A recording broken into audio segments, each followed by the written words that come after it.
What's up, folks? What's up? This is Uncle REG back at you live. What's up, folks? What's up? All right, we in the house. Yeah, today I was off a couple of days, but I was still doing videos. I'm always doing something. I didn't go live, but yeah, I'll go live for the rest of the week. All the way up to Sunday. I'm go straight live. This channel, the other channel. Well, anyway, what's up, folks? What's going on? But today we gotta talk about Karmelo Anthony, new attorneys he got. That we gotta talk about Big Tigger. He's in the headlines, for assaulting his wife, or I guess his wife, and apparently his kids too. And this is a big mess over there, man. But everybody's talking about that shit. For real though, it's crazy.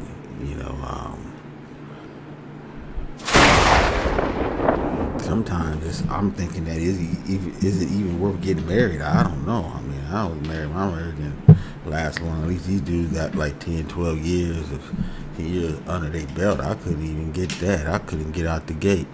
My marriage, but that was my fault. Marrying, not being prepared or anything like that, and marrying the wrong woman, it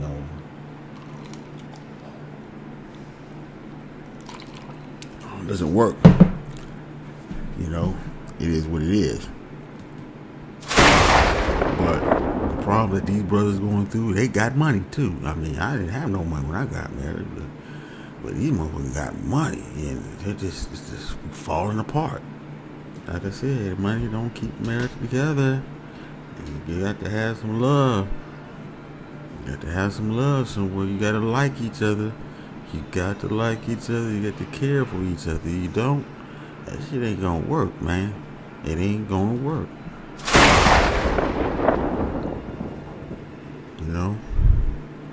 with a woman and stuff, everything going good, and she wake up and saying talking about I want to be free now. I said, what do you mean free? I mean, if you want to be free, you never got married. God, why you telling me now? You've been 15 years and shit, and you talking about free? God damn. Yeah, well, you should have told me that in the beginning and shit. Oh, fuck. What the hell is going on here? Yeah. So we're gonna talk about. Oh, and even gotta talk about Dennis Sperling. Dennis Sperling, you know, he be on Willie D. They be going back and forth about the Carmelo Anthony trial. You can say Willie D is taking the positive side. You know, it was set up. You know, jury was racist, judge was racist, state was racist. He should be free, and then Dennis Sperling is saying no, he's not. The law says that he's guilty, and you can't change the law. You know, he stabbed him. It doesn't matter. It was in self-defense, but Dennis Sperling do agree that, you know, he shouldn't have got as much time as he got. You know, he should have been he thought it was going to be manslaughter. He knew it was going to be murder, but he was hoping that it'd be manslaughter. So, I mean, but they going at Dennis Sperling. They don't care. When people out here, the brothers just see one way, and that's it, and Willie D see that one way. But a lot of people responding to it. You have Red Supreme responding to it. Them back and forth. Dennis Sperling. You had Kwame Brown will play his video. You know, whoever he got, you know, the Tigger TV, he's, you know, some people like him, Tigger TV, and a few would kind of like agree with, you know, Dennis Sperling. I don't agree with Dennis Sperling because he's going by the law. He's not just going by, he said, well, that's the law. How can you, okay, he stabbed him, he didn't have a knife. He was going to get some time. I just don't see how he wasn't going to get any time with that. But apparently now with this new legal team, we're going to see what's going to happen. But anyway, before I go on to the next thing I want to talk about, hold on real quick.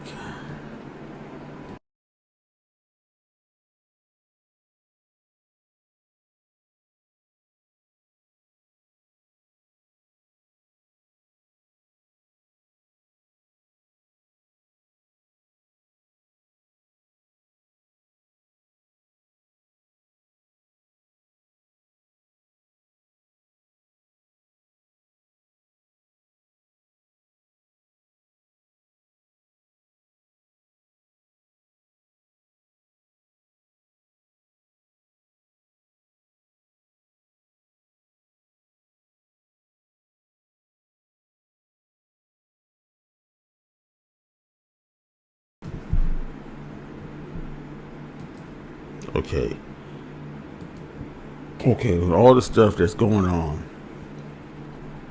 forgot to watch the draft. So NBA draft. So I gotta watch that. I'm gonna talk about that tomorrow. I'm gonna go through that tomorrow. Forgot about that because, you know, with the Trump and his antics and this Carmelo Anthony, you know, and other stuff, you know, I completely missed that. So I'm gonna go over the NFL draft. I mean NBA draft tomorrow. I don't know. I might go over today. I don't know. We'll see what happens. But I'm gonna leave something for tomorrow. Well, there's always be something tomorrow. But so who do we got in the chat? Okay, we got some people here. I don't know who the people are, but you know. I don't know. What is this, bro? Okay, we peek here. But probably trolls. Listen. But anyway, let's go through something. Now, one thing I noticed is that YouTube always does is your support. If you have a channel, it's always gonna go up and down, and that's for everybody. You know, it could be some outside affecting people from giving you support through your super chat, cash app, and stuff.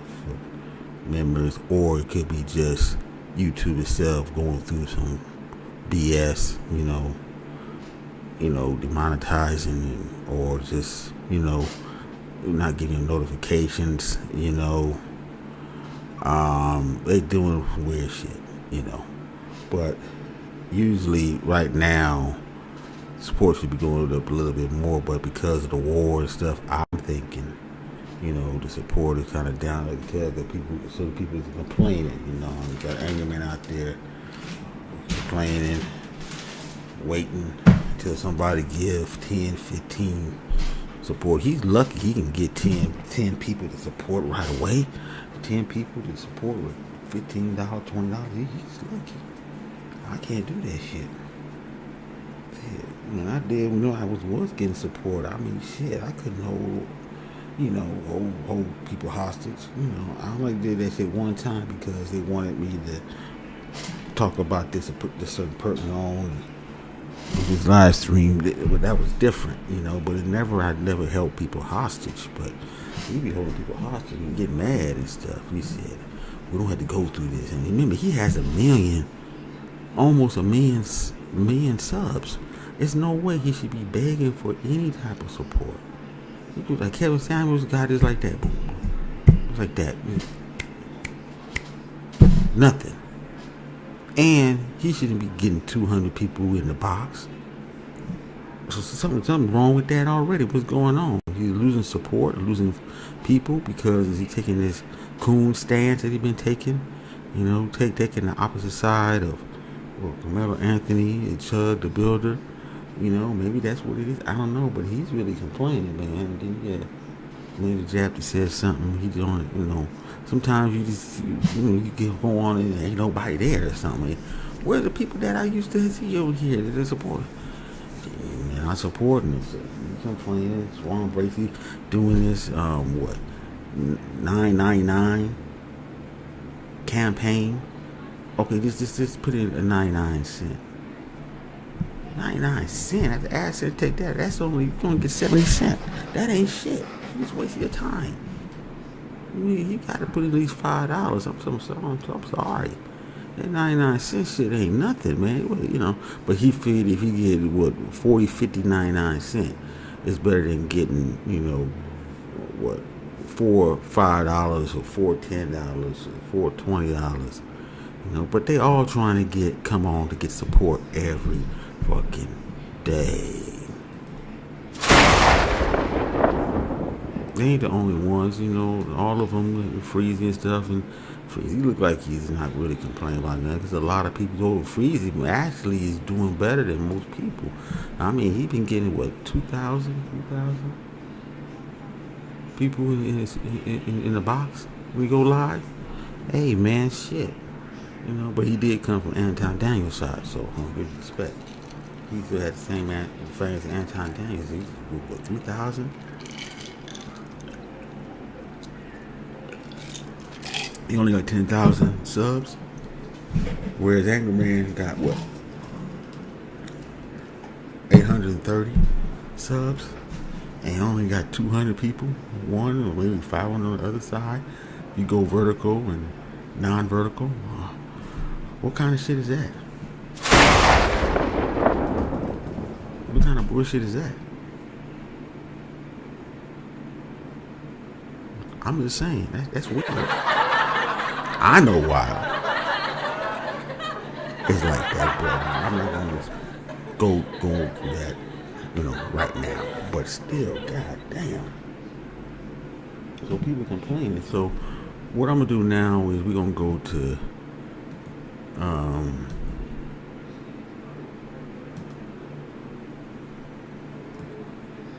look on Playboy. Hold on before I do this. Hold on, folks.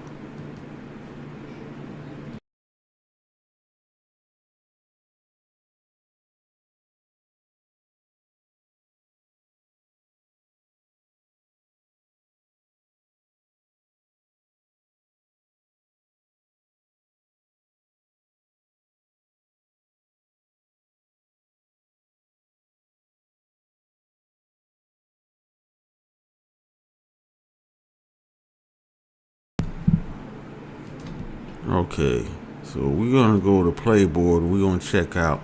I do this so often, but this time I got the membership, and now people say, "What is this pocket watch?" Well, so what? Who cares? This ain't pocket watch. We want to see. I gotta tell you how much these people be making on here. I might, find myself on here. I don't know. Elder, what's up, man? What's up, Elder? What's up?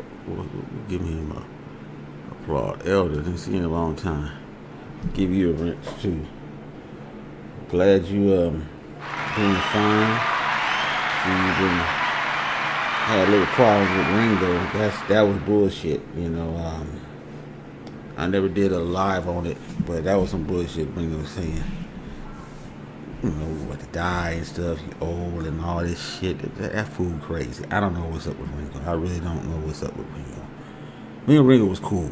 I never had no bad thing with him. But then when you said that thing about the 13-year-old, I couldn't rock with that, man. About the 13-year-old girls is ready to go and all that after it had a period, or the girl had a period is ready to go. I couldn't rock with that, man. But him coming at you like he said, nah, man, wishing death on people, no, that's not right, man. That's not right, man. Oops, that's not it. That's you. Or let me get my other thing. That's not right. Get my thunder.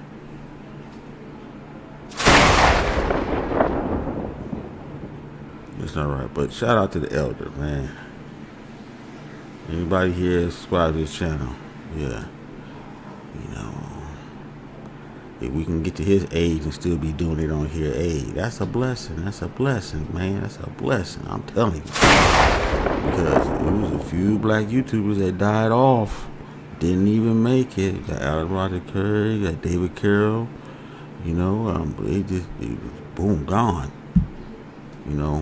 Consul Ray Smith, gone.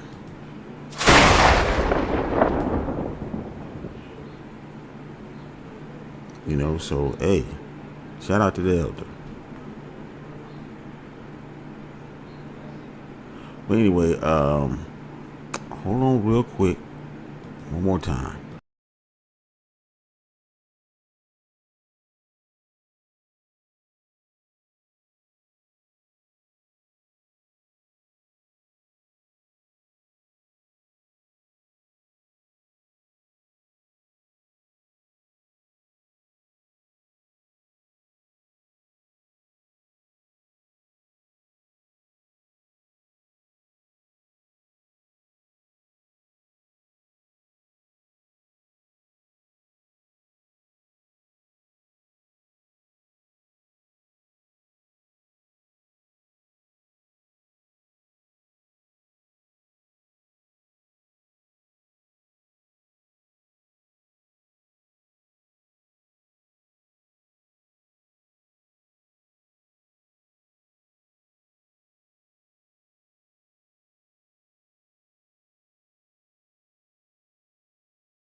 Okay, so I'm back. We're gonna play this, but it is slow. I can see it's slow. I don't know what's going on. People been complaining that it's just been really slow. You know, I think it has to do with YouTube. You know, or maybe some people don't have no money because of gas and can't pay for subscription and pay for internet. And first thing to go off is your internet. You know, if you out here got a found internet and you can't do that, your internet might be off. I know about that. And then they on their phone all the time. They didn't pay their phone and the mobile phone bill, so they can't get on the internet. You know, oh shit. Hey man, these are hard times, man. That might be what it is. You know, they can't afford this, super chat people, this and that, third right now. Stuff, you have to take that in consideration. But anyway, give me a like. I appreciate it. Give me a sub. If you can't support. That's all I'm gonna say. Because I think things is getting it's gonna be harder out here. Motherfuckers paying $2-3 over what they used to pay for gas. That's gonna take a toll on a motherfucking family after a while. It's gonna do it, especially some of y'all in the South. They ain't used to that shit. Y'all ain't used to California prices. Y'all got California prices actually low end California prices. $4, $5 a gallon. $7, $8 right here in most places here. It finally went down a little bit, but it's not gonna stay down for long. But anyway, let's go ahead and play this real quick. We can go over this.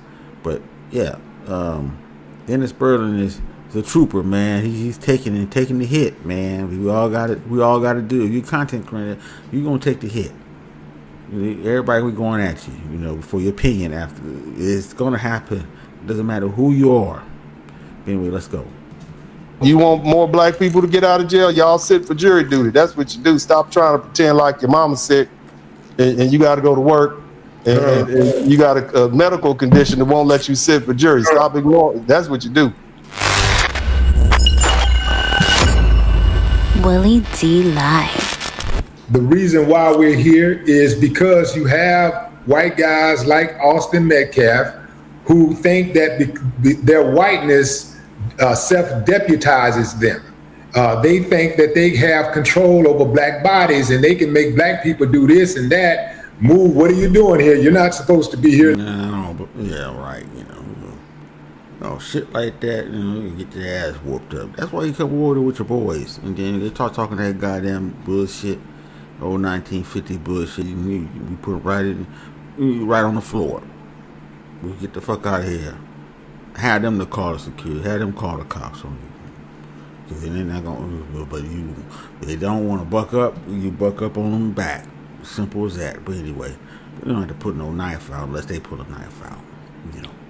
And I think that's what Carmelo was wrong with. He should have waited till they pull something out or something like that. And then it would have been self-defense. It would have been actually really self-defense. But that didn't happen. That's the problem. But anyway, let's go. Let me see your key. I've never seen you around here. Get away from here. Get from under here. Move around and all this type of stuff. And that is a big problem all around this country, and that needs to be addressed too. See, you can't address one without addressing the other. If Austin has respect for Carmelo and his right to exist and not try to become the damn tent enforcer, we're not here. And it's a lot of dudes that do that. A lot of these dudes behave that way because they believe the system is going to protect them, and they also believe that black people will not. Well, the system don't protect white people like that no more. Those days are gone. That's why they up in arms and talking about you're racist, you black people racist now, and this, that, and third. Karen complaining in the market, and Karen complaining in the market, this and that, But this is all they doing and stuff. I mean, you got nothing to blame with that, you know. You was just cool with everybody, you know. Treat everybody equal. Shit wouldn't be like this and shit. You know, for real though. You want to take the high road, shit. Fuck. And the ones that say they, oh, I'm not racist and stuff like that, but you know, you sit back and let the shit go down. You gotta check your own people. They gotta check their own people, but they ain't doing that. You know, they're afraid they lose their position. They don't want to be ostracized among their own people. You know, but you want to take a stand sooner or later. I mean, right is right, wrong is wrong. But anyway, let's continue. Not fight back.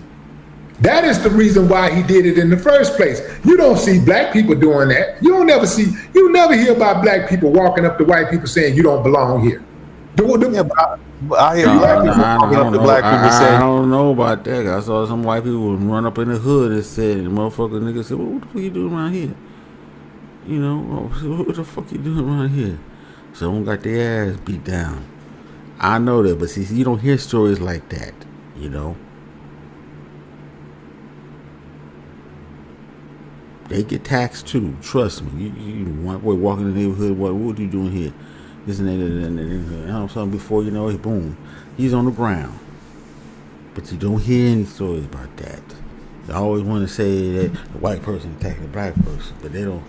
You know, or the black person is doing the attacking. You don't hear the black person doing the attacking, kicking people out of the neighborhood too.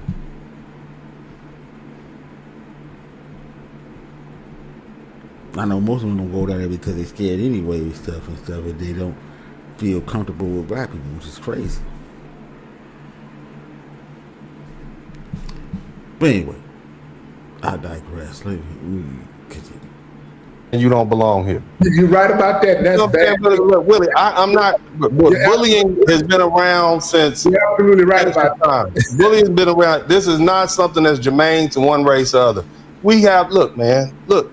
It's part of human nature. We got kids who are bullies. Oftentimes, kids who are bullied themselves. But the way you fix the bully is you punch them right in the nose, and then they learn their lesson. Mm-hmm. Now, we can't do that like we used to do it back in the day. So go ahead and call the police and put some people on them. But the bottom line is this is not, look, there's plenty of racial issues we can talk about.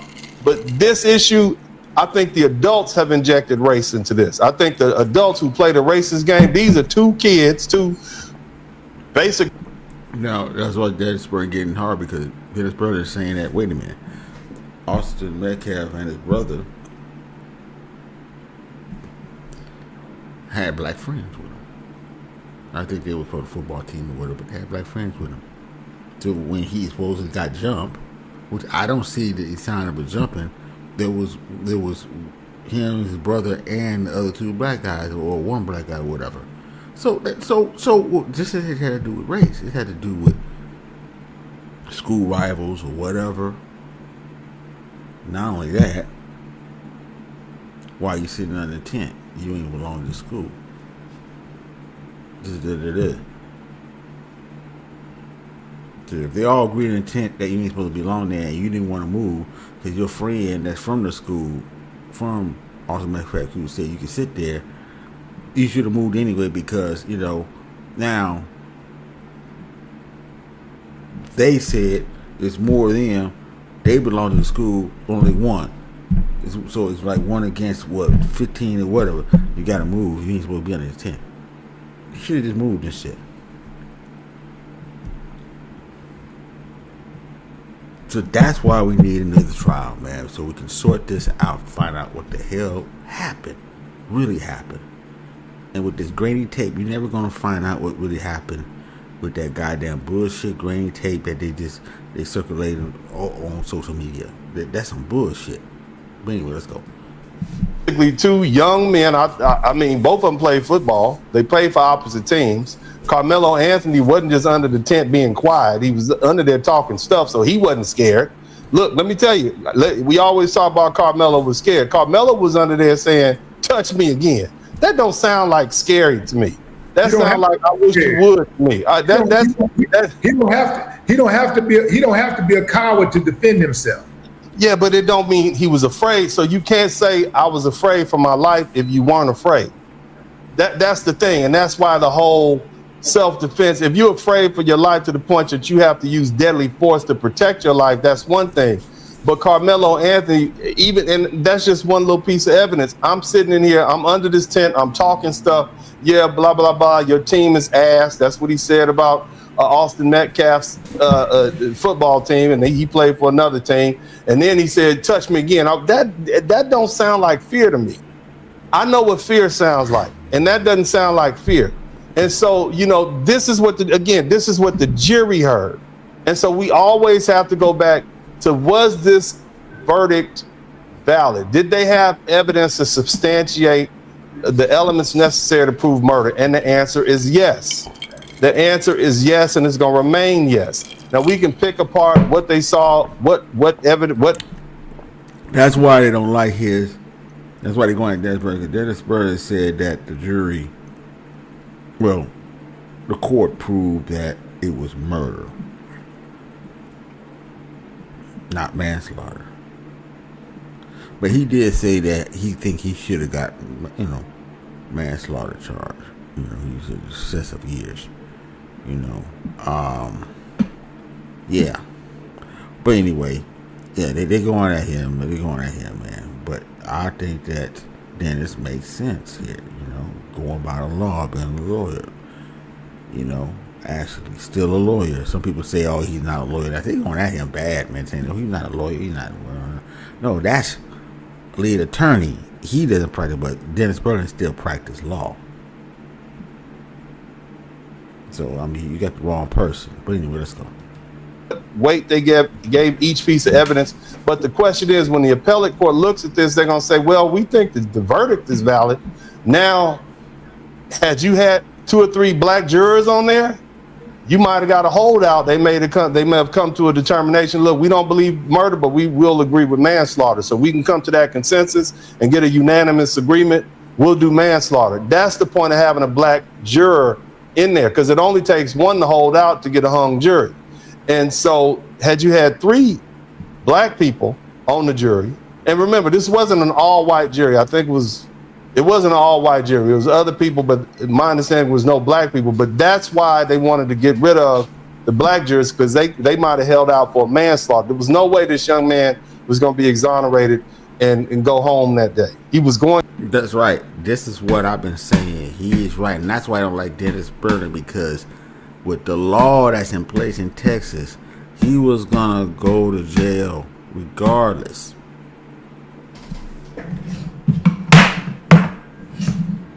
I'm sorry, that's what it is. Go take it up with the Texas law. So he's gonna go to jail. The thing is that I don't think he should have got all that 35 years, maybe 10, maybe 8. Probation, maybe 5 with 4 or 5 years probation and shit.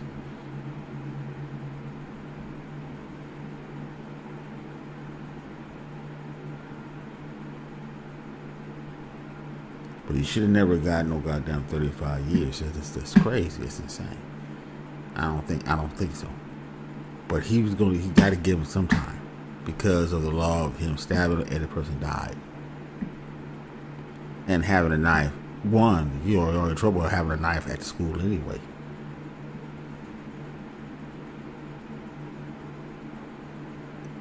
And I'm even hearing that some people saying that he had 2 weapons. It was two. It was the cleat thing, and then it was another knife. So this case is really being blown out of proportion, big time.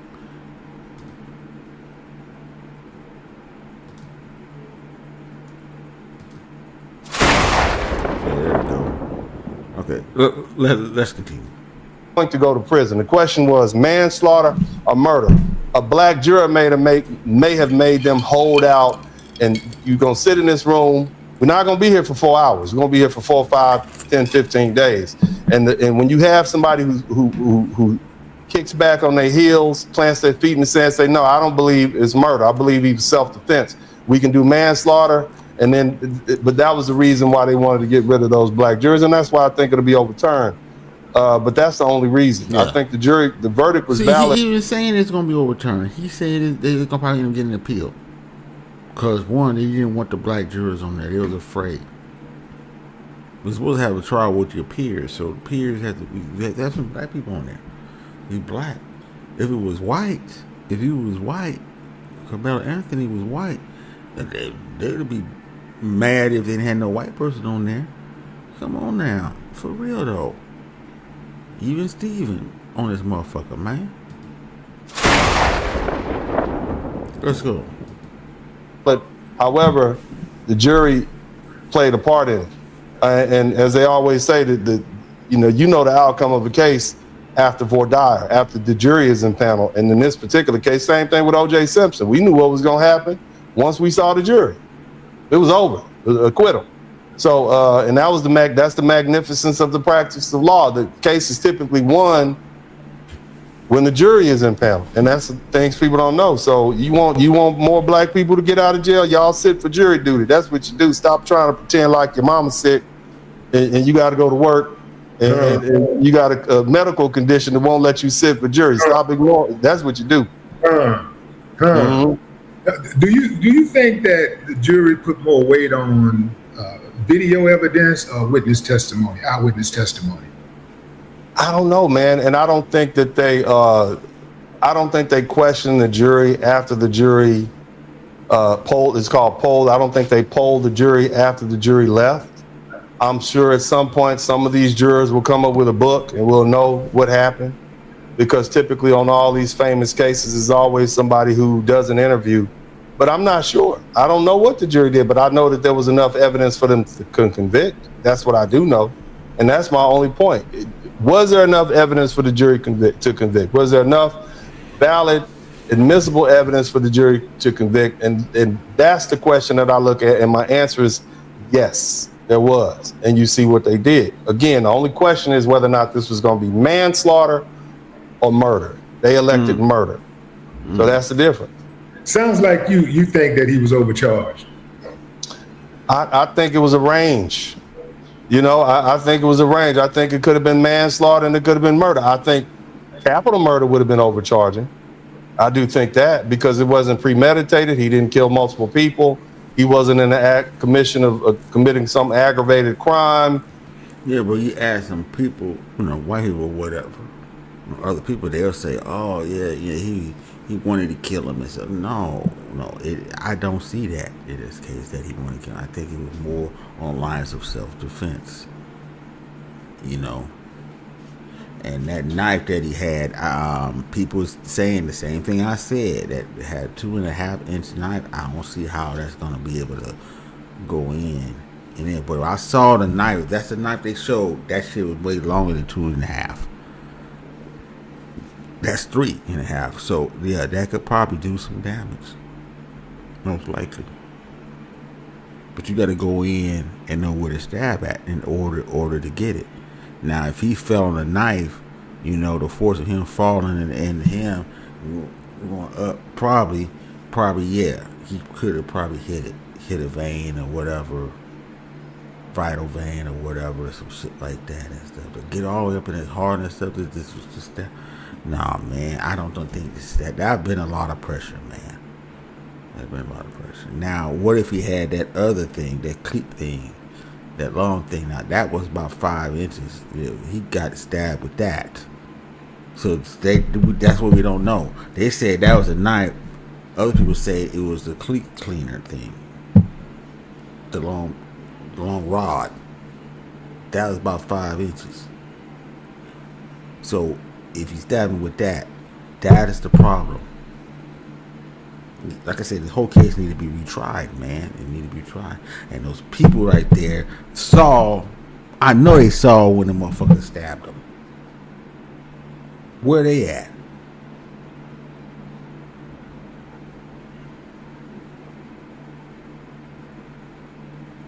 Come on now, man. This is bogus, man. But anyway, let's go. the victim wasn't under the age of 10. So that would have been overcharging. In this case, it was a range, and that's why they have something called lesser included charges. You charge them with murder on the indictment, and then a lesser included charge is manslaughter, which I believe the judge laid out in the in the jury charges. So it was included, but they didn't want manslaughter. They saw murder, and that's it. And this is where we are. I know it, man. Look, good kid. Good. The boy had no history, a criminal record. That's another thing. See, no history. I don't know how Texas deal with people with no priors and stuff going into a murder case, going to a suspected murder case or whatever. California, you get points on not having not killed nobody first time. You give you a lesser sentence. You still get charged for murder, but you get less sentence because you don't have no, especially if you have no priors that help. But they threw the book at him like he had like 50, 60 priors and shit. You know, this is crazy. 35 years, 40 years. That's for real criminals. For real though.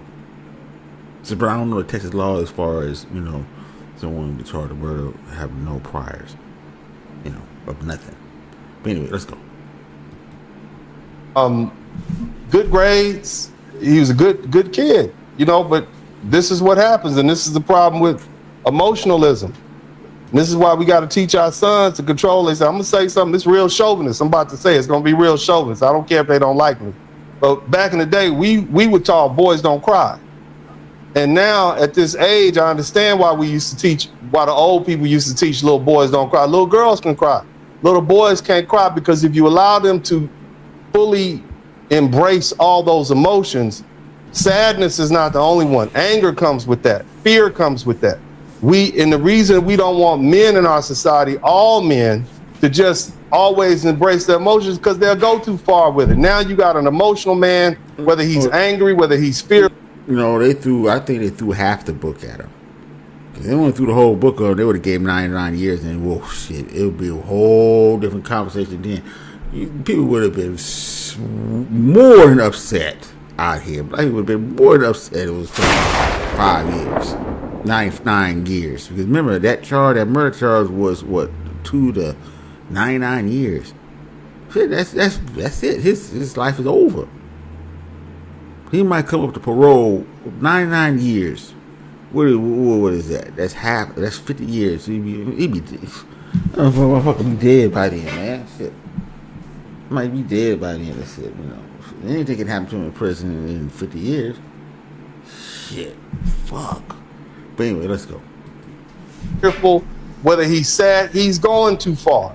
And this is why we limit our boys in this society to control their emotions, and that's part of the training. And this is what I've taught my sons. This is a hard lesson that a lot of men have to learn. Bro, I know one thing. I know, you know, Carmelo been in there a week, and if some of them OGs would take him under his wing, they'll say, son, at least you got a date. Because some of us got 250 years. We never getting out of here. You got a date. On top of that, you young, so you're going to get out of here and you're going to still be a baby. You're going to be 35 years old. You up for probation. So, and they're also going to say if he's willing to talk about it, because I'm sure he's been in there crying. You know how that is. Look, man, I'm going to tell you something, man. I worked in Lake Charles, Louisiana as a law clerk. And they would just bring bodies in. I worked for a black judge now, and his name was Judge Wilford Carter. He's famous over there. 5 o'clock, he goes home. 5 o'clock, they go with that man in that gray van. And I would see literally thousands of young men of all colors every year getting football numbers. And we go to lunch, come back, here goes some more football. It don't mean anything to these people. This is a process. The criminal justice system is an animal that needs to be fed, and they're gonna throw bodies in there. And what they do is throw people in there who can't control themselves, and they throw people in there who are undesirable. You see, and you can read into that what you want. But the bottom line, when you get into that system, oftentimes there are OGs in there who will sit down and talk to you and say, yeah, nephew, you should have controlled yourself, man. It wasn't worth it. Mm-hmm. You in here for this some childhood schoolyard stuff. You in here for something. You got 35 years for something that you could have just walked away from. And that's just good old fashioned common sense. Exactly. Anybody who loves their child It's gonna tell. Exactly. And that's why they're mad at him, because they think, well, he was supposed to protect him, and what he did, he's gonna take it. He was supposed to protect himself. That's why I say what he did is a Democratic shield. You know, I'm like, fuck, man, come on, man. You know, sometimes you have to walk away, but sometimes you got to stand up. This wasn't the instant of standing up. You were outnumbered. You shouldn't do it. You should have just walked away. Most of us would have stood up and, all right, man, I'll move. You know, especially if they had hassling you before being over there, and you were from another team and shit. Why are you doing over there anyway? You know, just come on, man. You don't supposed to be sitting over there. I was thinking that what if his school members find out he was sitting over there? What you doing sitting over there, man? What the fuck? We would have probably got at him. Man, what the fuck you sitting over there for, man? What's up? What's up? Oh, my friend. Nah, you sitting under their tent, man. Nah, we got to play them. We don't like them. That's our rivals. What the fuck are you sitting over there for? That shit don't. That's what I'm saying. I don't know what's going on with that. That's why we needed this motherfucker on the stand. Carmelo should have got on the stand. Friends should have got on the stand. Then we would find out what the fuck was going on. Ain't no one going to shoulder with the boy there. Prison, either he's going to join the gang or get himself more time. Well, if we get more time in there, that's his ass. Remember, 17 years until the parole. Anything can happen in there. He can die in there. And it don't look like he's going to get put in solitary confinement for the whole time. That ain't going to happen. And he might not be able to take solitary confinement, man. And they still can fuck with you up in there too, like for solitary confinement. Come on. I know he was asked to sit over there, but then if the other teammates, other people saying, "What are you doing sitting over there?" If it's too much, just leave. It's like I was saying. What if the other teammates had said, "What you doing over here? We gotta play them next weekend. What are you sitting over there for? What the fuck?"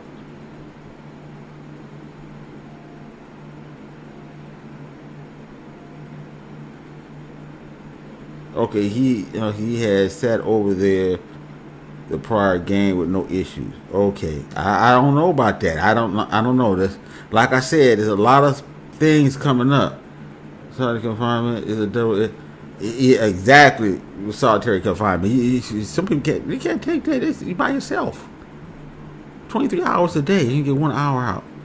You have to be like me. I could stay by myself because I was, bred to actually do stuff by myself.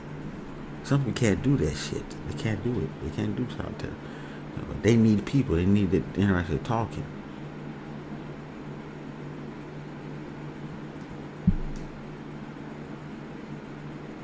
They can't do it. Ain't no one on the shoulder with that boy here.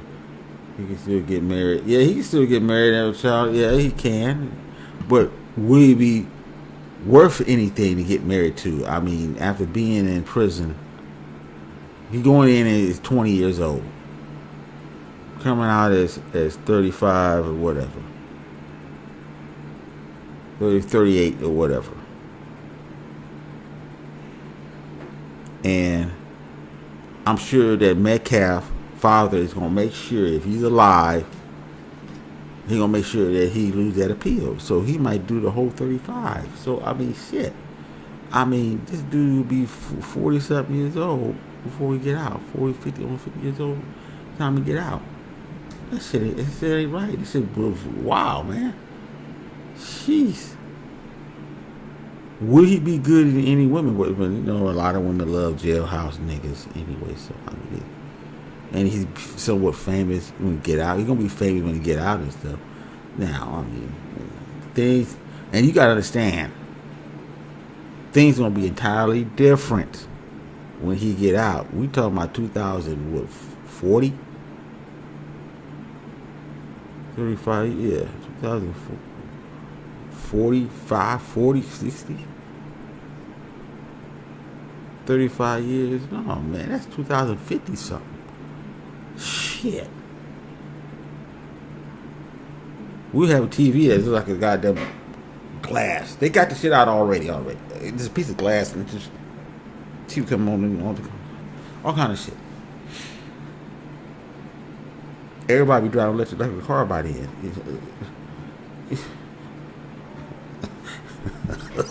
I'm just saying. Hold on, folks.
All right, I'm back.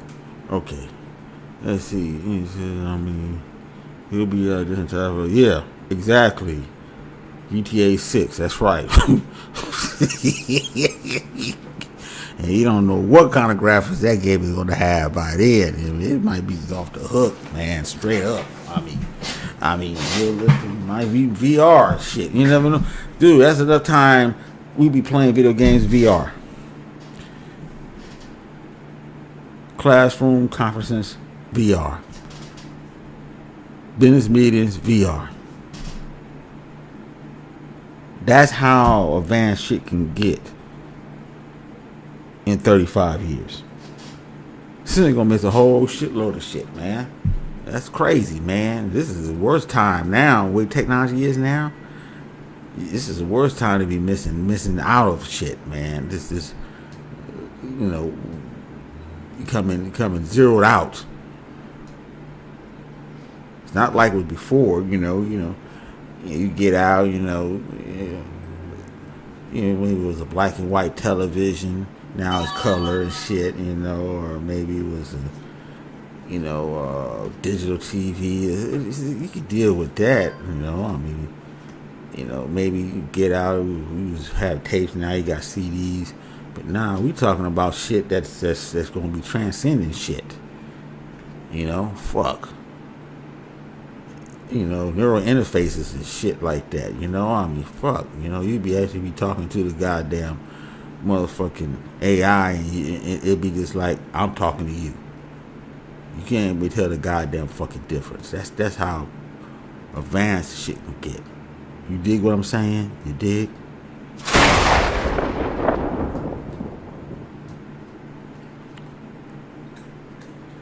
But anyway, let's continue. We're almost there. And then we're gonna play Comic Brown. Tell them, look, man, walk away if you can. That don't mean you a punk. I done walked away from plenty. And I know you have too, because we wouldn't be here where we are. Anybody in the public who has a problem with that, they're here to see the circus. They're here to see the chaos. Mm-hmm. They don't care nothing about Carmelo Anthony's family. They don't care about Austin Metcalf. They just want to see a spectacle. And that's the truth. What you and I are doing right here, both fathers, is, we're speaking honestly. That you're as passionate about how you feel. And I'm just saying, bro, this is what the law says. I don't like to see that young black man dead, and I don't like to see that young white boy dead either. I don't want to see any children hurt like that. And we need, we need to. I know a lot of y'all been asking me about buying cars, but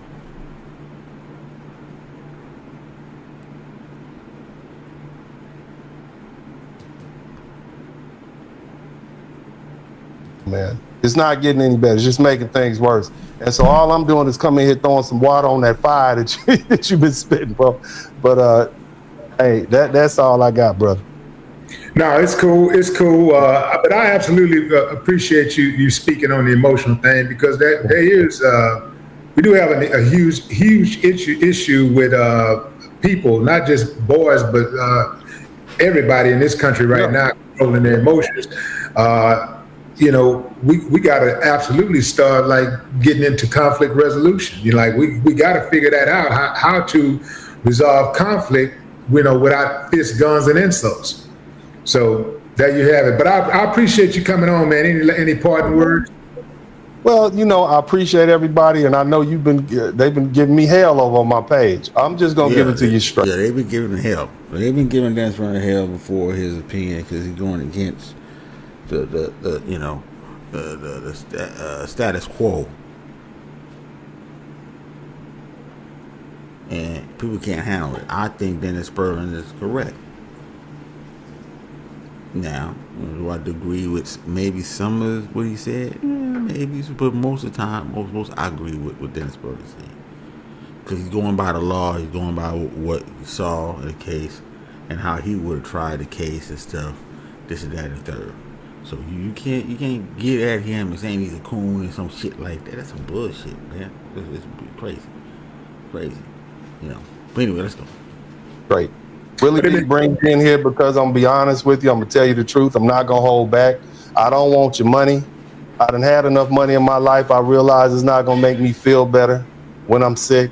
I don't do it I do it for the love of my people and Americans in general. I want to see us continue growing. It's a very young country that we live in. We're coming up on our 250-year anniversary. And the truth is, especially now, we got all these Europeans and folk coming from overseas. They say, man, America's great. We always look at these other countries like they so amazing. I'm not saying America's perfect, but it's imperfect, but we have to continue to live. We've been here in this land for 500 years, and we're going to have to try to figure out a way to get along. Otherwise, we're going to tear it up, and we don't have anywhere else to go. But man, shout out to you. I just got 100,000 subscribers on my my Dennis Sperling podcast, man, and that's pretty good. And I appreciate everybody, and I appreciate you having me on here, brother. And I know it's passionate, hard to hear conversation, but it's been a long time coming, Willie. We need to deal with this in the black community. And I know people don't like to say this, but I'm gonna say it. This happened 100 times a day in the black. Yeah, his defense team sucked. It did. Okay, who's this? What's this?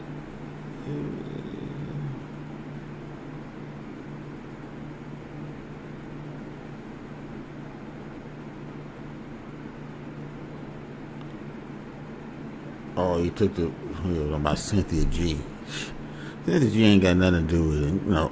Cynthia G is, you don't want to know what she thinks about this case, man. So, Bomb Cherry, I ain't trying to hear what she got to say about it either. Shit. Yeah, it was a good thing you took down that message. Shit, I don't want to hear what they got to say. Both of them got to say about nothing. But anyway, let's go. Community, a young black boy get emotional, or a black man gets emotional and murders another black man or hurts another black man or black woman, and now it's seeping over into the white community, and they not having it. And let's just deal with that. They not having it. They're not going for it. They're not gonna give you a pass. Yeah, but usually when black people do it to each other, the perpetrator goes. If the perpetrator can be identified, they're going to jail. You know, And that, they are absolutely going to jail. But the reason why, and that's what happened to Carmelo Anthony. The perpetrator went to jail. So why are we surprised? well, the reason why people are in such an uproar with this one is because they know that we're dealing with a biased system. We're dealing with a system that gives the white guy the benefit of doubt. Whereas if a black guy ends up in the system, they want his body warm or cold. It doesn't matter. They want that body warm or cold. Yeah, that's true. Ladies and gentlemen, Dennis Sperling. Appreciate you. All right, that's it for that. We're gonna go ahead to Kwame Brown. Now he talks about the case, and I want to hear what he got to say about it because he got a different take on it. Hopefully, retry and the older one is mature enough to really take the stand. They should have put him on the stand, mature or not. They should have put his ass on the stand. That his defense was fucked up. You know, they wanted him railroad. He wanted him out. Now they got a real defense team, legal team, and now you're gonna see how things should have worked out. You know, but I still think he's gonna get some time, but he can get way less time. You know, but he's got to do some time. There's no way he can stab and kill the person. And under the law is that you can't get in unless they're gonna prove self-defense, and I don't think they're gonna be able to prove self-defense. They got to put him on the stand. We have to find out what's going on.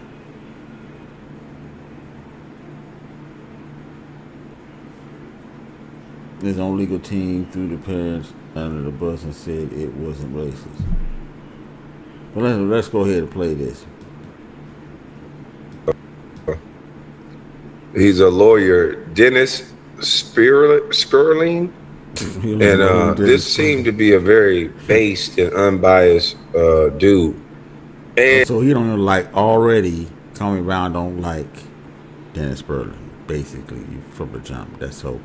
We know this is some biased shit already. He called him unbiased, but you already unbiased saying he's, you know, saying what you're saying. So we already know where this is gonna go start from already. But anyway, let's go.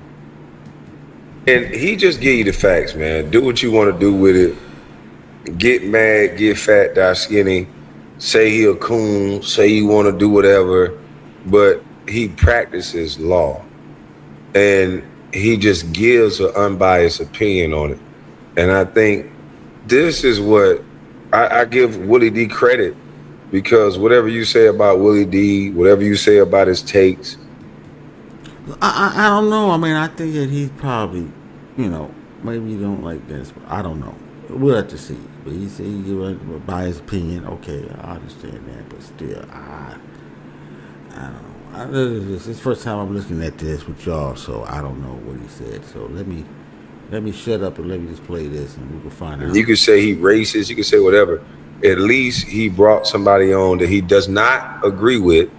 Challenged his thoughts, had him on, had a respectful conversation, and he opened it up to his platform for the disagreement.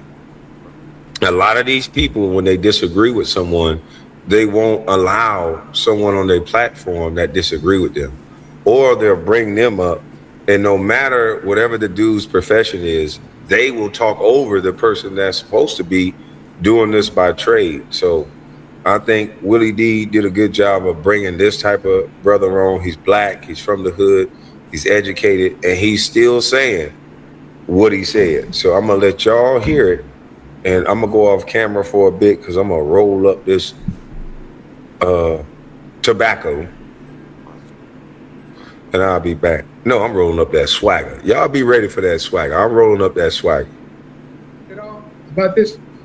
Willie, the only thing I did was Intriguing case.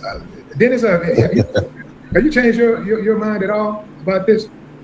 Willie, the only thing I did was explain how the jury arrived at the guilty verdict. That's it. Mm-hmm. The question is whether or not they had evidence sufficient to give rise to a murder conviction. And the answer is still yes. So we... Oh, because of the body cam. You see the body cam footage, what, of the police? Yeah, because he already said that he was guilty, but shit, still, he should have got on the stand. That's why you got to do this defense team. We're gonna have, if we have a retrial, all that's gonna be sorted out in the retrial.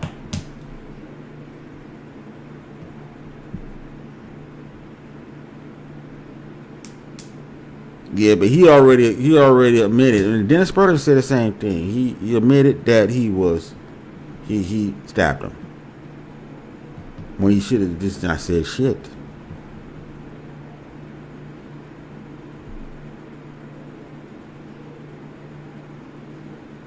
Shouldn't have said shit. You murder, don't say nothing until you get a lawyer. That's what they tell you. Don't say nothing.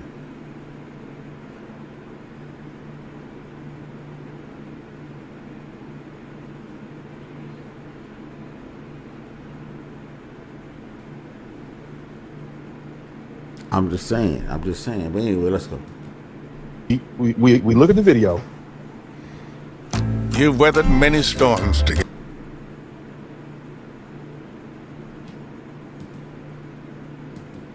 Hey, Willie D scratched his chin. The answer is still yes. Willie D said, I would have put these paws on your ass. But look, Willie D held it in the road. If this was in the streets, everybody else would be like, you're a fucking coon. This isn't that. At least Willie D. I didn't see anybody jump him, but that's what I was saying. That if you're going by the video that everybody's seeing, which is chopped, it was chopped up. I didn't see nobody jump nobody. All I saw is a scuffle in it, and then all of a sudden Carmelo took off from the top and then went down. He took off. Boom. That's it. All I saw was some pushing or whatever. Like that, I couldn't even see anything like that. I don't know what people saying. Whoa, I saw the knife. You got to blow it up. Well, Judge Joe Brown, you got to blow it up. I saw it. Well, I didn't see that shit. What are you talking about? Blow the shit up, it's gonna be more grainy. That footage gonna get more grainy. Shit, it's gonna be fucked up looking.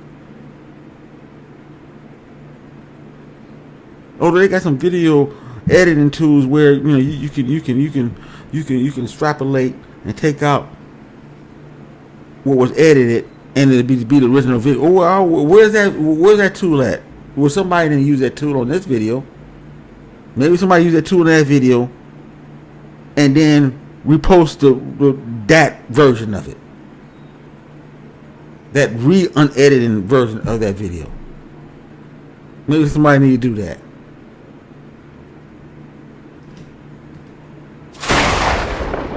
Anyway, let's go. Gave him the floor to hear him out. The question is whether or not they had evidence sufficient to give rise to a murder conviction. And the answer is still yes. So we look at the video, consider the 20 people who testified for the prosecutor, the 4 people who testified for the defense, all the other physical evidence, the expert witnesses, and the jury saw all this and came to the conclusion that the young man, Carmelo Anthony, was guilty of murder. That hadn't changed because the jury's verdict. My opinion hadn't changed because the jury's opinion hadn't changed. They saw all this evidence and then they came to that conclusion. We went over the statute in detail. Now we can piece this out and kind of figure out, well, what was the jury seeing? What did they see? What did they think? But we still didn't have the benefit of sitting in the audience. Sitting in the jury pool and listening to all the evidence that was included. And that's the only thing that matters. So, no, my opinion hadn't changed as to why the jury, no, I don't think this is an invalid finding by the jury. So it hadn't changed in that regard. So you see the video, you're watching the video right now, and see, this is the part of it I don't like it. Look, all this is cut. It's way back somewhere. You hardly can see anything unless you try to blow this shit up. This shit is like at the part. They don't want you to see the part, and you don't remember. It's been cut, so you don't see when the part where Carmelo Anthony is walking up to their tent. That's the part I want to see. I want to see the whole thing unedited and clear. These motherfuckers ain't got the camera in the front entrance. That's 4K, 8K. This is look like some shit back in the 1990s. Video footage like in 1990 or something, the late 1990s and some shit. This is bullshit.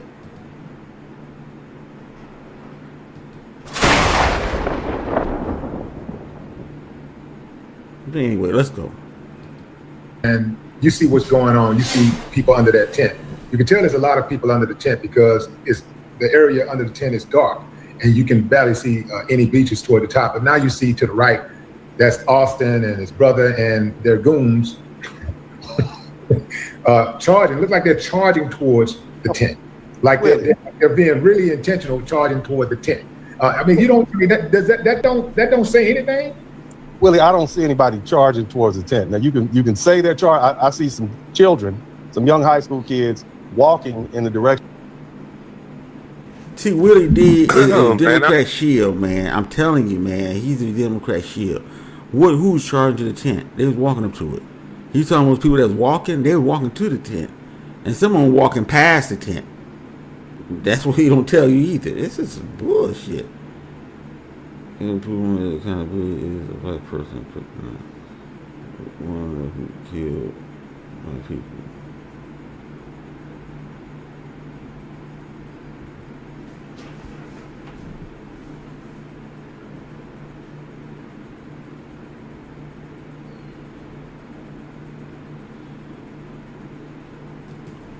I will say this. Cardio Royalty or somebody, he asked me, he said, Kwame, what would you do if somebody was in your locker room? And I had to pause for the cause and think about it. Because if someone was in our locker room with our stuff and just it being our territory, that would have been a problem. I would have probably been the one to have to get them up out of there. Everybody would have called me, Kwame, they're in the locker room. They might have had some problem with it, but they would have brought me over. And that would have probably been my job to get the person out the locker room, because there's no way you coming into our locker room. And so if track and field is like that, I understand that. You can't be in our locker room. So yeah, I understand that part of it. And no, I wouldn't have got the teacher in high school. You gonna get the fuck up out of here probably. But I would come diplomatic. I would probably say, come on, bro, you gotta get up out of here. But we definitely would have had a problem with somebody being in our locker room. If you got hit, even if you were not driving, you need to try this. Because if you were in a of that memorial tent, which is in black and gold, I don't see anybody charging, Willie D. I'm just saying I see everybody walking about the same pace. I'm just saying, Willie D. If they actually hold on, Willie. This is why people don't like me now, Willie. Willie, I've been catching all kind of hell. Look, on the show, right? Willie D said they was charging. See, we know that his Willie D narrative. It was racist and that. We're gonna keep that, and that's it. Self-defense. He should go free. Not even looking at the law of the state, looking at the law, looking at the circumstances of the case. Assume that everybody was gunning for Carmelo. Anyway, let's go. I'm like, yeah, no problem. Well, and now all these people angry with me for telling the truth. It's the truth. I mean, but here's the thing, though. Like, you know, we're speaking from a legal standpoint, and that's why I brought you on, because I respect you speaking from the legal standpoint. You said what? I don't understand what you don't get. I'm saying I was posed the question, what would you do if the opposite team was in your locker room? And I said I would have had a problem with that. And I didn't know track was like that. I was ignorant to the fact that this is how track is. But someone said there's a track and field type of culture. There's a track culture where you can't be certain places. And if that's the case, and I had to compare it to a locker room, then I have to say, yes, I would have had a problem with somebody being in the locker room. That's the question that I answered. I hope you understand now.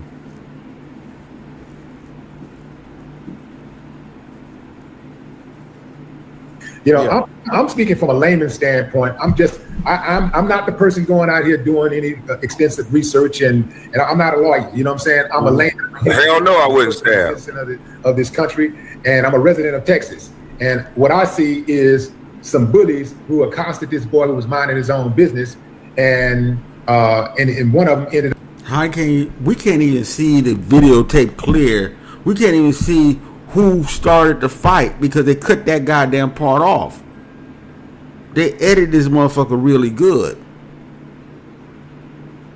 The only time you saw some confusion was when they seemed like they was all sitting there, and all of a sudden you saw some person up there going like this, all of a sudden, and then all of a sudden he take off. They cut this shit they spiced this shit real good. And then gave it to the jury, and the jury made a decision off of that bullshit.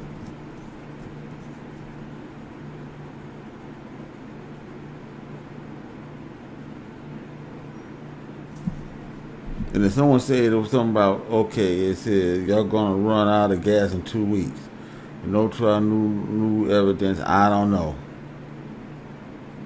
about that. Okay, it will take up to a year, maybe so. I don't know. You know, you going by how long it took us to get to this point, which was a year. That might not happen with this. We don't know. You might be right. Everything might run out of gas and we'll be on to something else until this, till they get in the court when court date happens. With the, as far as after the appeal, if they get the appeal. But anyway, let's go.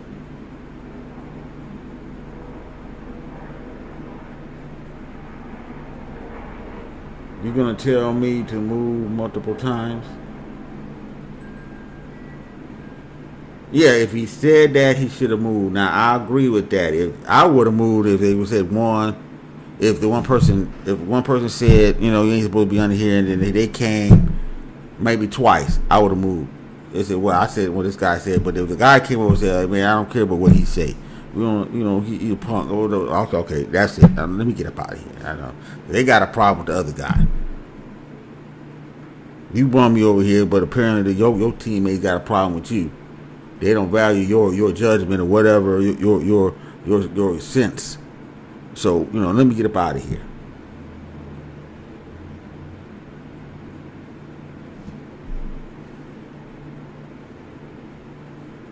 But anyway, let's go.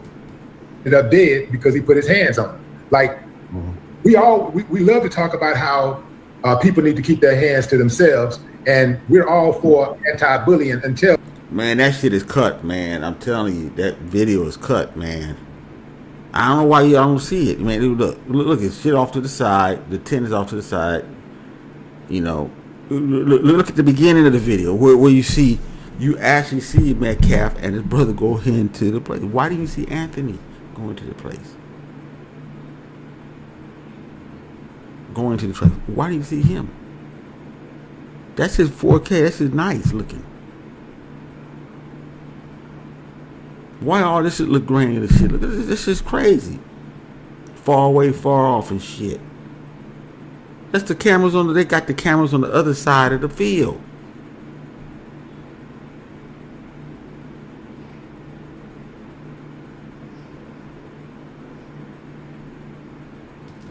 Yeah, let's go. The narrative don't fit like we want it to. Well, even if somebody's bullying you, if they're not bullying you and your life is not threatened, you don't have a right to use lethal force against them. If someone hits you, you have a right to use proportion. And then when the cops came, they had those cameras. And that was right here. When the cops came, he came back and then came back here, and that's when the cops got him. You saw those cameras.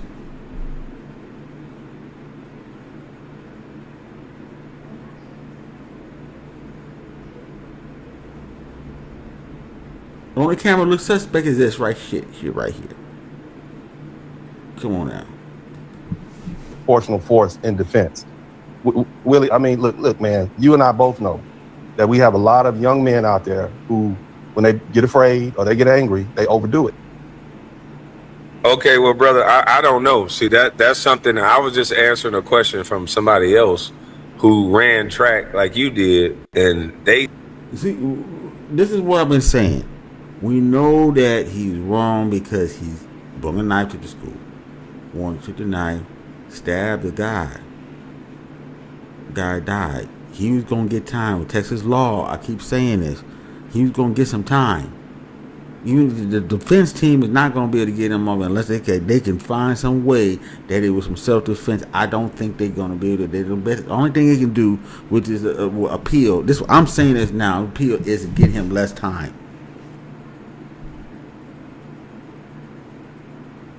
Maybe 10, 8. That's the best you can do. Maybe 5 with 10-year probation. What? That's it. He's got to do some time. There's no way. Unless they find that the video was tampered with. The lawyer they had was in it with the judge and shit like that. If they can prove shit like that, then yeah, he probably get off. But I don't see him, even with this appeal, if he get the appeal. If. I don't see him getting off. Like, he's going to be less time. He's going to be doing less time. They just downgraded down to murder to manslaughter.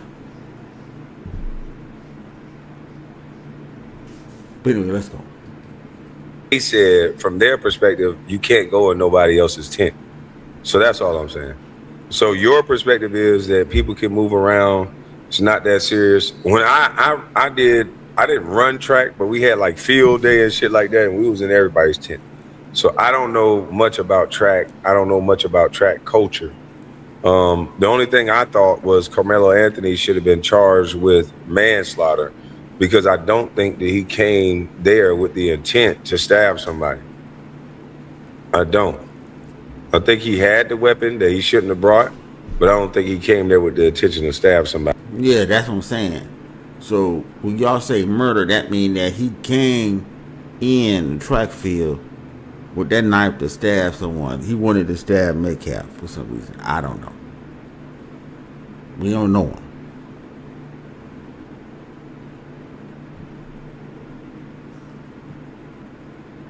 But anyway, let's go. Right.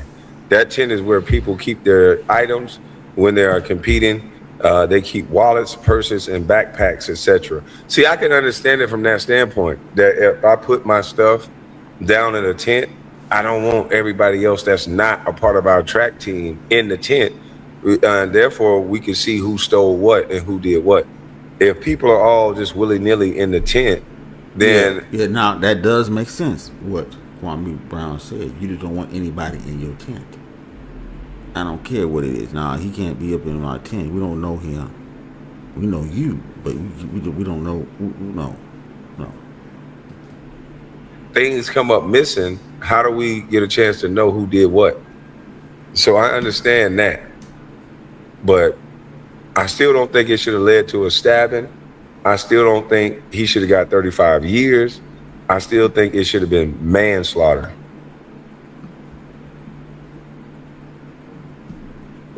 And that's the situation we're dealing with. It just so happened that the defendant in this case is black and the victim is white. But this happens 100 times a day in the black community. Whether or not you get punched in the face because you looked at somebody wrong, you can walk away from that. We still have a lot of young boys and men out there who are over emotional with their response. And it's not just... This happens 100 times a day in the black community, which is facts. In the black community, we say a nigga should have put his hands on him. Motherfucker shot him because dude punched him in the face. It's a bigger dude, punch a smaller dude. He smoke him. He go do 10 years, 8 years, and get back out. And everybody know him for the dude not to touch, because he'll pop you with that pistol. This happens all the time. It's not like the person go free though. Yeah, but that doesn't make get shit right. That's bullshit. Just because it happen all the time in there, that mean that you got a problem in your neighborhood. That shit need to be stopped. Right? Right.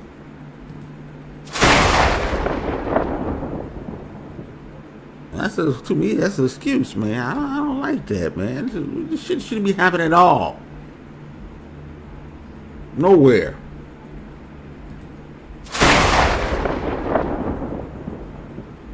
Fuck. But anyway, let's go.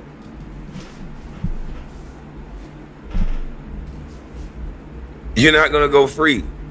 They're going to understand. They're going to put those in as mitigating factors, but your ass going to jail. You are going to jail. I know people that I grew up with that had this type of response to somebody just being bigger than them and fighting them. Yes, they understand that you got beat up, but they're not going to let you just kill somebody because they push you or slap you or punch you. In the streets, in the hood, that's probably going down a day somewhere, there's going to be a bigger dude punch a smaller dude in the mouth. That smaller dude is going to pull out a pistol. He's going to shoot him. And if the jury see that you could have done something different, you're going to get a manslaughter charge. It happens all the time. And then this kid admitted that he stabbed him. If he had not said nothing, it could have been a different finagle. He admitted everything on the audio.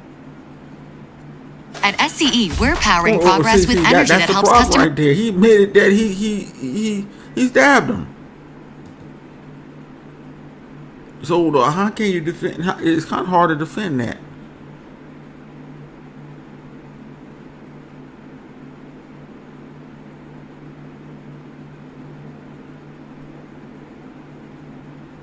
You got too much faith in these white folks.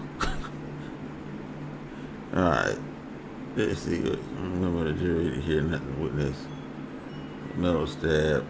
Okay, pause that. Is really against us black people. Okay. Too much faith in the person you think premeditated.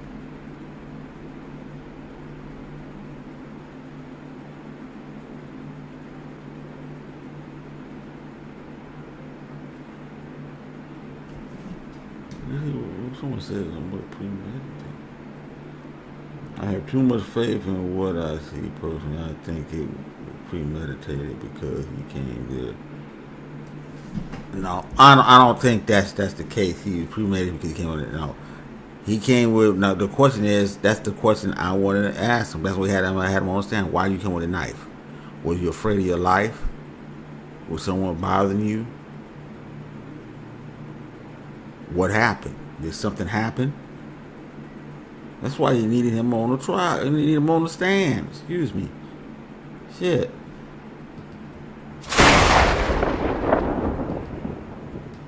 That is Austin Metcalf. And those gentlemen, if you can pause the video right there. If you can pause it right there, Willie. If you're able to pause it or run it back real quick. Those two young men he's walking with, you can slide it back a little bit. All right? Now I want you to, okay, stop it right about, keep going. Stop it right about there. Okay? So those two gentlemen are not Austin Metcalf's brother. Austin Metcalf walked in, that's him with the shorts on, with the black, appears to be a sweater and some shorts. Those other two gentlemen, apparently his friends or schoolmates. This was supposed to be, the way people have it pictured is that these are a bunch of white boys picking on a black boy. But when I look at this young black man in the blue hoodie, he's clearly not white. So this was a mixed group of friends. This is not 1955 when you have a young black teenager surrounded by a bunch of white boys who are bullying them. This is a mixed school district. These boys play football together. On what Texas football team do they don't have a bunch of brothers on a young black man on the team? So this is not just a bunch of white. Now I'm just looking at what the jury look. I don't know what the jury contemplate, because when those people go behind those closed doors, this is what they contemplate. But if we're gonna make this out to be racial, this is hard for it to be racial if you're in a mixed group of friends. And mind you, these are the same group of quote unquote, you said they were rushing over. They don't look like they're rushing to me, but that's okay. But this is a mixed group of young men. Yes, Austin is white. But those two gentlemen, we don't know what color the young man with the black hoodie on and the pants are, but we know that other young man is not even white. So how can you just? But we also know just because they're not white don't mean that they're not some flunkies. You know what I'm saying? He always got a flunky or two hanging around white folks. So that don't mean nothing. Just so because I ain't gonna say that he's a coon. Okay, come on now. Come on, man. So he's a flunky. So he's a coon for hanging around. Really, that's no. I can't even go with that, man. I can't even go with that. You hear what Willie D said? Oh, he's a flunky. So he want to hang with white people.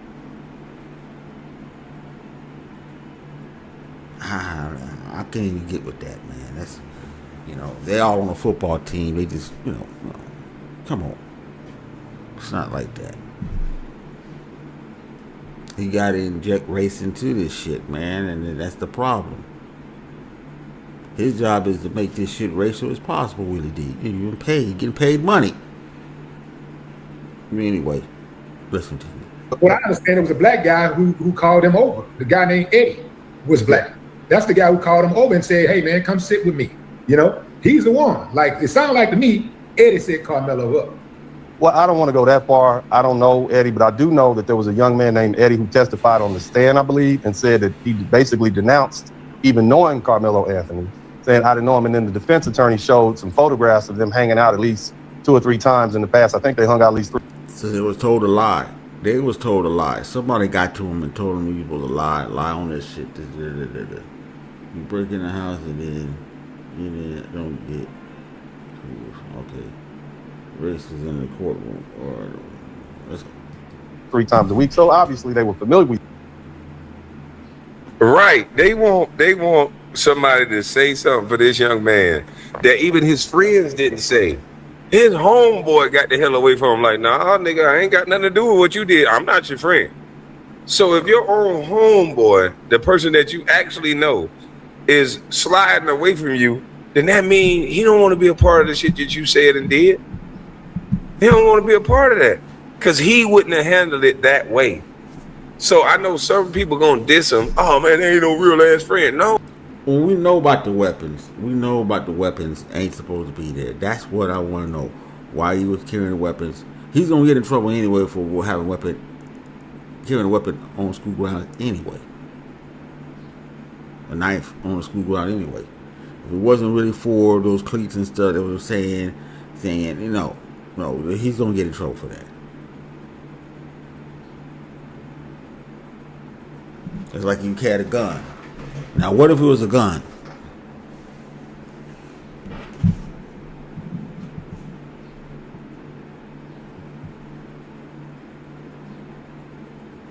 It would have been just as worse.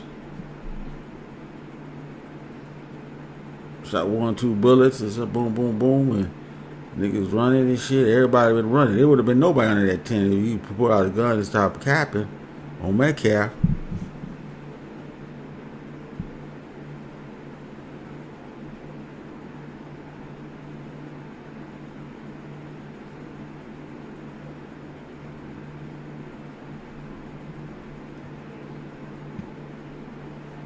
You got a gun on the school grounds.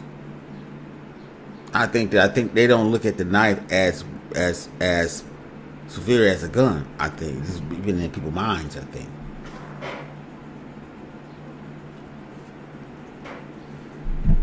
I'm just saying. Oh, sometimes if you wouldn't handle something a certain way, you being a friend is just sliding out the way. Nah, man, I don't really know dude like that. Because you don't want your words to affect them. So you just sliding out the way, especially if you ain't no street cat and you indoctrinated and you gotta be there. No. If I'm on my own free will, nah, I don't know dude like that. Hell no. He got scared out the situation. Man, y'all coming up with these theories. I done had some homeboys that done reacted on the spot. We came with each other. They done reacted on the spot like I wouldn't react. And you think I'm finna go down with you just because we walk with you? The law is if y'all come together, you responsible for what another person did. You got me fucked up. I believe that's some bullshit. I'm responsible for myself. Just because you walking up the street with me and we walking the door somewhere, I'm not responsible for what the fuck you do. They only trick street niggas with that. No, sir. I'm an adult male. I've been this way since a kid. Since a kid, I want to be judged for what I do. Fuck you and your weak ass mentality and mindset that you want to lump everybody together. It could be 10 personalities in the room. They don't give us black men the authority to have our own brains. They group us up. But if they had 6 white boys together, they would treat them like an individual. They're not going to make one white boy responsible for what another white boy did. They'll make all you niggas group up and make you responsible for what each other did. You're not going to do that to me. I'm not responsible for no nigga, for no human being. Whatever they choose to do, you judge them for what they did. I got brothers, I had a mother, I had a father, and they say things that are different than what I would say, and vice versa. You think my brother would say everything I would say? You think my brother would handle everything the way I would handle it? No. So you got to give people the ability to be individuals within a group. I'm not with that, dog. I fuck with you because we talk about sports. We do this. But this part right here, I'm not with that, my nigga. And I don't give a fuck what the laws say. They got to stop making people do this groupthink shit. Because I'm not a group thinker at all. I argue with the group quick. Nigga, oh, no. I'm cool with this part right here, dog. For real, I'm cool. Oh, nigga, you ain't down. No, I'm not, nigga. I'm down with me. What you mean? Come down with me, nigga. DT gifted 10 Kwame Brown Bus Life membership. Appreciate it, bro. But let's get back into the topic real quick. I got this swagger, boy, looking all good. I got it in the paper. Get a little lip whipper. Ooh. I think y'all listening to Kwame Brown. They're not listening to me. I'm playing a video. I hope y'all know that. Shit. But anyway, let's go. Let me get a little higher for the camera. Ooh. Boy, that swagger is going to be perfect. I'm letting it dry out right now. Salute, bro. Appreciate it. Let it dry out right now. Raising Cane's. Hold on, let me get through this.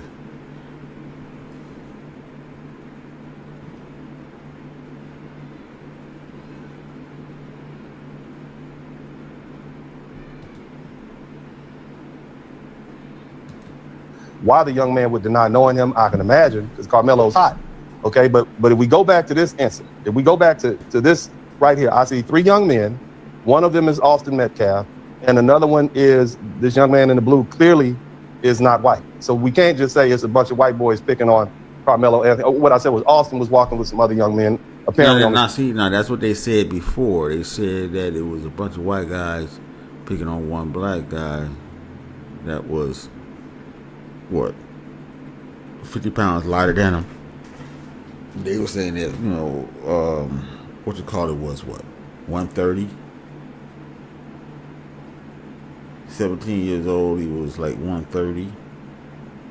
I mean, I'm sure that's possible, but you playing football track, I don't think you're going to, maybe 150, 160, but not going to be no 130.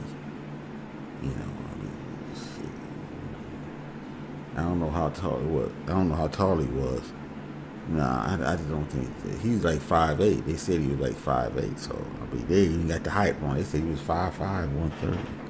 So they try to make it look like he was smaller, way smaller than a usual 17-year-old, I guess. So that was wrong already. So we know where the narrative was going. They wanted to make this racial. Some people wanted to make this racial. That was crazy. And the Metcalf had black people and other people with them. The Metcalf brothers did. Most likely it was part of the football team.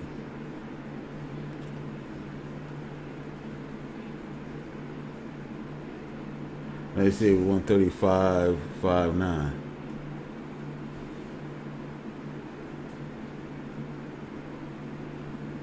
In high school, I never was no other. I was 140, 5'10" and a half. I was 140. That's kind of, I don't know, 145.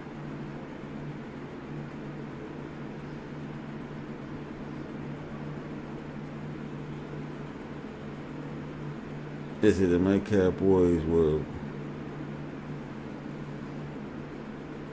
Oh yeah, the Metcalf boys were.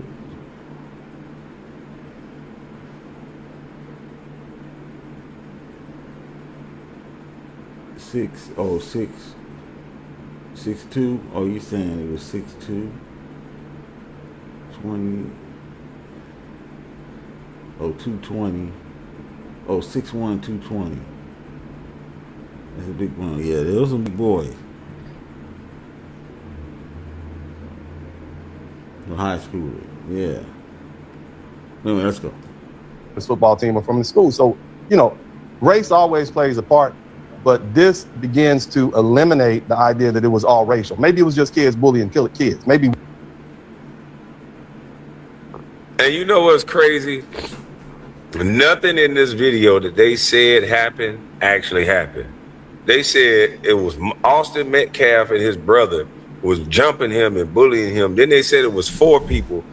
Actually, none of what they said happened. And that's what's bad. None of what they said happened in the actual video. They walked over looking like they got the news that somebody strange was in their tent. And they went over like, okay, we finna check this shit. They went and got big dude, Austin Metcalf came over there. He pushed him. He shouldn't have put his hands on him. He pushed him. Yeah, because at 135, man, I mean, there's no way he'll be playing varsity at that weight. 135, and you see me, you know, man, you playing in the B's. What we call back B's again, you know. No, man, university or B's, you know. No way, it's not way. I don't see that. They got the height. They got the weight wrong on him. But as he said, his rest report was 135. I don't know. I mean, maybe I'm wrong. I mean, shit, I don't know.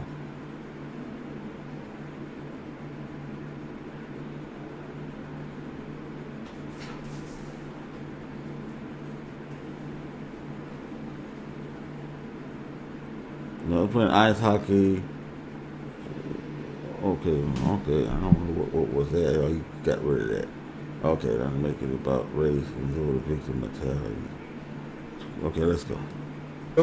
Dude, and jumped up and hauled ass.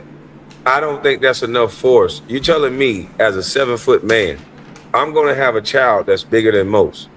You telling me if my child say get out the tent when the coaches and everybody said protect the tent, if my child say get out the tent, man, get the fuck on, then you think I'm gonna be okay if somebody stick my child in the chest and walk away, and you won't think I want them to go scot-free? I want that motherfucker to get 100 years, like Plies said.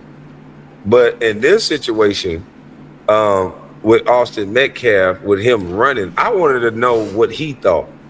With all these ailments and all the stuff that people are saying about him, I would have loved to see him get on the stand and hear him say from his words, so I can understand, was this just a young kid that's from the hood that brought this racial divide shit out into the suburbs, and he let that fuel his reaction? Or was it a kid who was actually scared that he was gonna get beat up and jumped? Was it a kid that had no physical prowess, as like they're trying to make, but even though he's 140 in size, somehow they're saying that he was getting ready to go to college on a scholarship and all these other stuff for football? So if you're able to get a scholarship for football, you got some type of physical nature about yourself. And a lot of these situations, I believe, come from the media spinning a narrative a certain type of way. And now these kids are walking around with this animosity through critical race theory and all this black and black and black. And I think that's what it is. Because you don't always have to make every encounter about your goddamn color. Sometimes you just out of bounds. And when I'm out of bounds, I'm going to get back in bounds quick, fast, and in a hurry. So that's what I wanted to know. I would love to see him on the stand. Love the new setup, bro. Happy Father's Day. Salute. Appreciate it. Okay, I'm gonna end it right there. But see, he wanted him on the stand. Even Kwame Brown said, "Hey man, he need to be on the stand. He need to be on the stand." So let me go over here real quick. All right. So, yeah, we have plenty of time to talk about that. So if this ain't over, this whole entire topic is not over, man. It's just beginning, you know. But anyway, I want to talk about the Passport Brothers real quick. Just real quick. I'm not gonna say too much, but Passport Brothers, it seem like they down bad and stuff. Apparently, Austin Holloman is trying to open up a barber school in Nairobi. Apparently, he's getting married to this girl he met in Nairobi or whatever country he's in and stuff. And one thing I noticed that the girl kind of looks similar to his mother. Looks similar to his mother. The girl looks similar. If you've seen How I Met Mother, the girl looked really similar to his mother.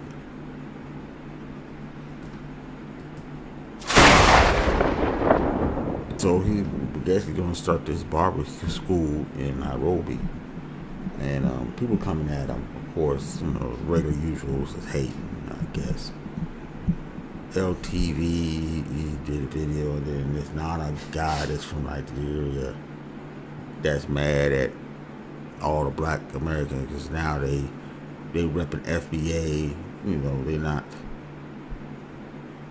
saying that, we're from Africa no more and all this stuff. But you're not really, you're from Africa and shit. You from here. Very few came over from the boats and over here, but that's another topic. But he's mad because, he got called a tether, I guess, and stuff like that. He don't like it and stuff. So he's hating on, to me, this guy that's always going after the passport bros and stuff like that. He's really a hater. I think he's more of a hater. He seems like he's like the African Leonard Honor. How Leonard Honor just do videos about Dr. Umar and that's it. He don't do no content about nobody else. It's Umar. This is the same way this dude used to do the passport bros, then FBA and shit, this and that.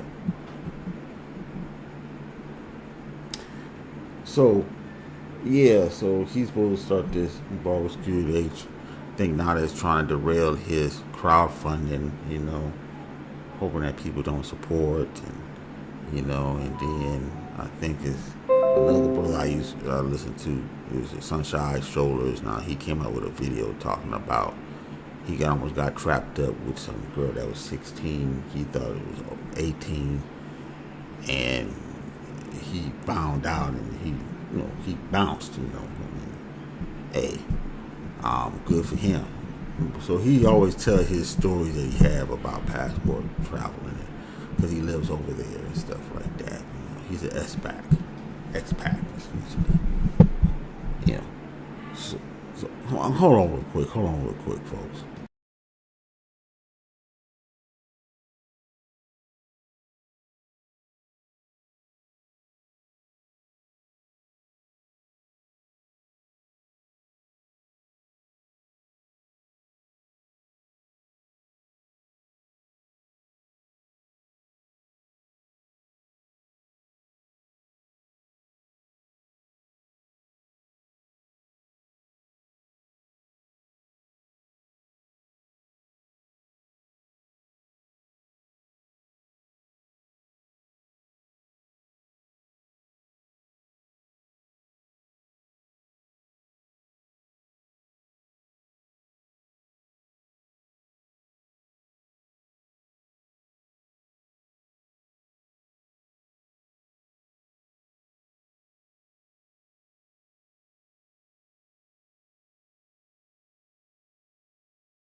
right? So, you know, I just wanted to talk about the past. But now let's get into Big Tigger.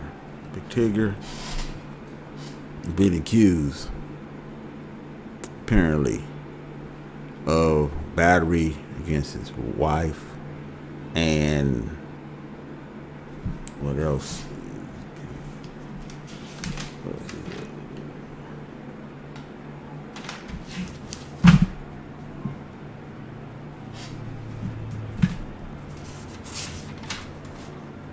Getting battery and cruelty to children. That's right.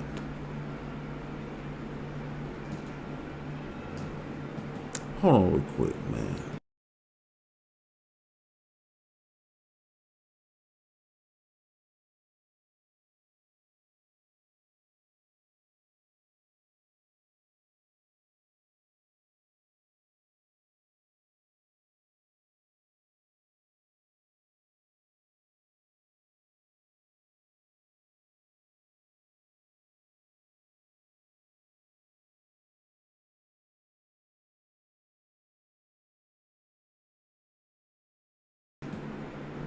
So Tigger is in some trouble, apparently. You know, now I'm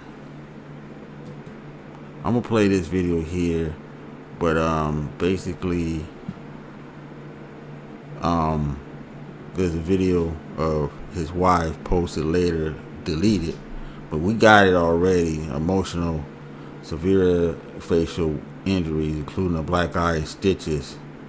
When someone asked my husband what happened to my face, he also said accused me of infidelity with his morning show co-host Francesca Emica.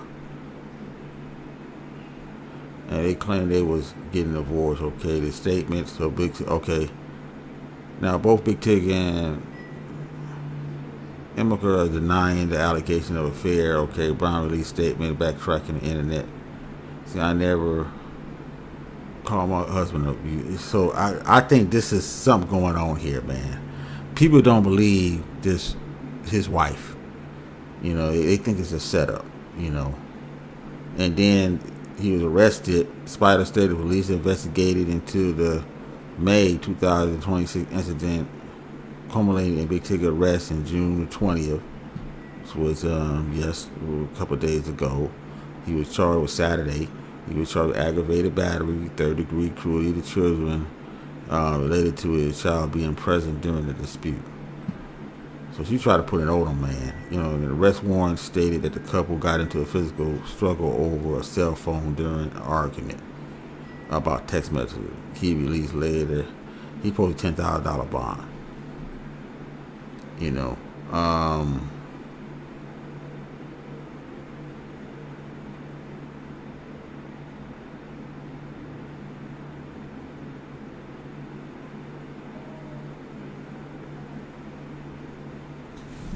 so they say that the Brown daughter, what is it, Allie Brown, I guess, disappeared from Rennistertown, Maryland in May. Okay, at the age of 10. The child vanished amidst a bitter custody battle right after the father was awarded custody. Okay, she got problems. Okay, authority along with the suspect parental abduction, previously labeled Alicia Brown, the prime suspect in the disappearance. The case remained open and unsolved. So she stole her own daughter and then tried to blame it on her father, the girl's father. Shit, I guess. Man, you can't make this up, man. But we're gonna play this news clip here, and then we're gonna look at the Instagram post what she put out and deleted. But let's go here. Let's go. We learned that V103's Big Tigger now facing charges after his arrest last Saturday. Well, Tigger, whose real name is Darian Morgan, is facing aggravated battery and cruelty to children after he was accused of putting his hand on his wife. Now, according to this arrest warrant, his wife, Alicia Brown, claims that she found text in his phone between him and another woman. This led to a fight. At some point, Morgan began recording her with his phone. Brown says that she snatched the phone, which led to him tackling her, causing her to bruise her lip. At some point, according to these warrants, Brown began unplugging his computer. It was then when she says he restrained her, and after multiple times of telling him to leave her alone, she says that is when he began pushing her out of the room. Now, according to this warrant, she lost her footing and hit her face on the door and then cut it. And she posted a video with some of those injuries to her face. Now, prior to this arrest, this is what Big Tigger had to say on his show about a social media post his wife made in connection to this alleged incident. I want to say categorically, these allegations and accusations that have been circulating about me are false, untrue, not happening, didn't happen. Right now, we are working to get a statement about these allegations inside of that warrant. We'll let you know when we learn more. Okay, so let me go ahead and go to this Instagram post. Now this is crazy here. Is this one? Okay, this is her. Now if she took this down, so she's saying that Big Tigger did this. See how she was going like this. Let you see, man. This got to be some fake shit, dog. I think this is fake. Yeah. When you're playing with her hair at the same time, still trying to look fly on the camera and shit.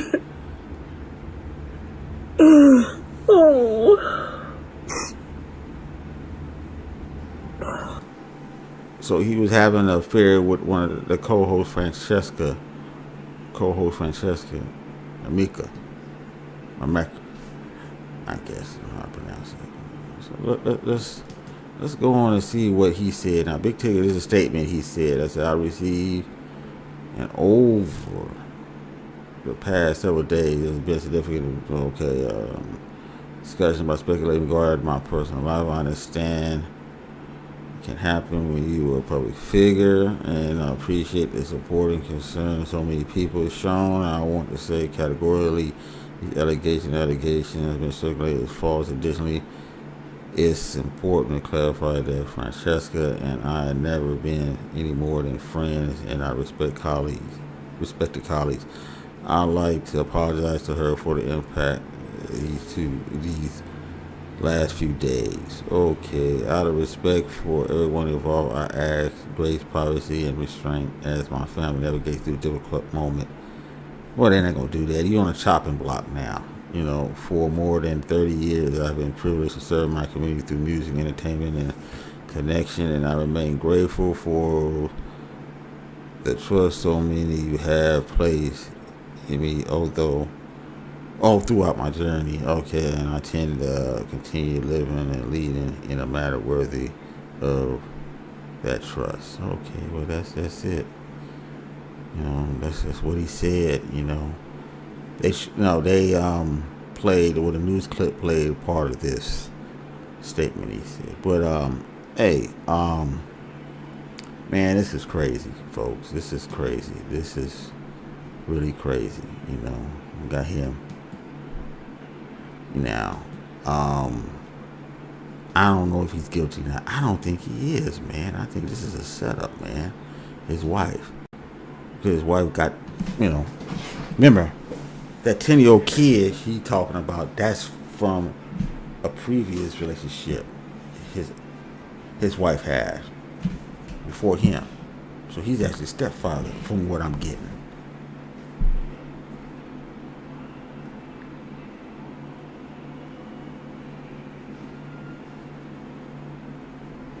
From what I'm getting.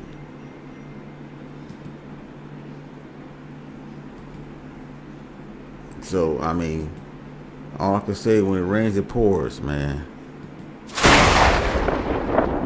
This is wild here. This is wild. But anyway, get some more information. I'll talk about that more later. But anyway, I'm gonna get off of here, man. Hey, thank you for coming through. You know, seeing some of the regulars that was on here. I don't know. But anyway, thank you for coming through. Appreciate it. You know, give me a like. You know, if you want to support, you can support. You know, I appreciate that. Appreciate the supports. You know, appreciate the support. You know, yeah. Anyway, that's it. I'll be back on here tomorrow. So until next time, I'll see you guys on the other side. Peace.